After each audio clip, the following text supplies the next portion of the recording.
Salut à tous, aujourd'hui on se retrouve dans une nouvelle vidéo pour prendre en main AnyUnlock et voir comment supprimer le code de temps d'écran sur l'iPhone et l'iPad.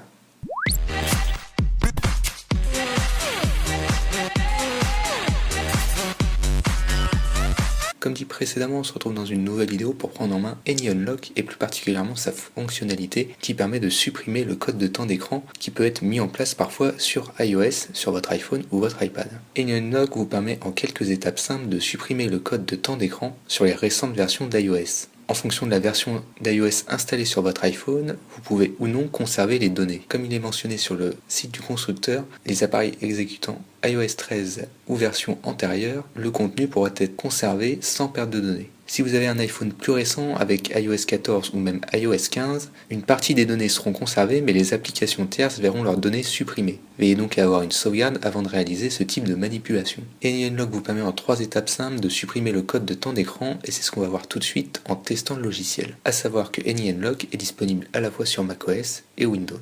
Ici on se retrouve avec AnyUnlock lancé sur un Mac avec un iPhone relativement récent, un iPhone XS connecté à celui-ci, c'est ce qu'on voit ici sur la capture à droite. Et on va donc utiliser AnyUnlock pour supprimer le temps d'écran. Comme vous pouvez le voir ici, certaines applications comme la musique ont la limite de temps activée. Si vous souhaitez désactiver cette limite de temps, il vous faut normalement vous rendre dans les réglages puis dans la section temps d'écran. Ici vous obtenez un résumé du temps d'écran passé au sein de différents types d'applications et pour le désactiver, vous venez cliquer sur désactiver le temps d'écran. Ici, on va vous demander de saisir le code de temps d'écran que vous aviez prédéfini. Si vous l'avez oublié, il n'y a aucun moyen de le supprimer, à part en passant par AnyUnlock en faisant une restauration complète du téléphone. Ici, AnyUnlock va vous permettre de supprimer ce temps d'écran en conservant plus ou moins une grande partie des données présentes sur l'appareil. Pour supprimer le code de temps d'écran, il suffit de venir cliquer sur la section ici en haut à droite, supprimer le code de temps d'écran. Ici on nous indique que le code de temps d'écran sera supprimé et qu'il faut que localiser mon iPhone soit désactivé. Pour cela il faut que vous rentriez votre mot de passe de compte Apple. Ici comme on vous l'indique, une fois le déverrouillage réussi, les applications et données tierces seront effacées sur votre appareil. Puisqu'ici on est sur un iOS 14 et comme on l'a vu en début de vidéo, pour les iOS supérieurs à 13, une partie des données sont supprimées. On peut donc cliquer sur déverrouiller et ici on nous rappelle encore une fois qu'une partie des données seront supprimées.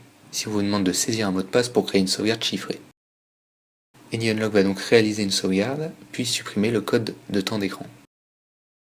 En fonction de la quantité de données présentes sur votre appareil, le temps de sauvegarde peut être plus ou moins long. Veillez simplement à laisser connecter l'iPhone à votre ordinateur pendant cette phase de traitement. L'iPhone va redémarrer et nous devrions avoir accès au réglage d'iOS et le code de temps d'écran aura été supprimé.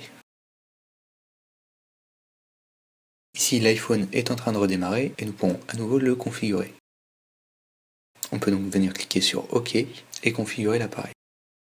Le code de temps d'écran a maintenant été supprimé et AnyUnlock est en train de restaurer les données. La capture d'écran ici à droite a coupé mais l'iPhone est actuellement en train d'afficher restauration en cours. Au sein du logiciel, la manipulation est désormais terminée et comme on peut le voir ici sur la droite, l'iPhone est en train de redémarrer. Ici on nous indique qu'on va devoir se connecter avec le mot de passe iCloud pour finir la configuration de notre appareil. On peut donc cliquer sur terminer. Si notre iPhone redémarre une dernière fois, nous allons devoir nous connecter avec notre compte Apple et la manipulation sera terminée. Si la restauration est terminée, et les données vont être restaurées. Vous avez désormais juste à vous connecter avec votre identifiant Apple et nous pourrons constater que le temps d'écran a bien été supprimé. Le temps d'écran est bien désactivé. On peut de nouveau utiliser nos applications et celles-ci ont conservé leurs données pour la plupart. Si vous souhaitez en savoir plus sur AnyUnlock, tous les liens sont dans la description de la vidéo et moi je vous dis à la prochaine dans une prochaine vidéo.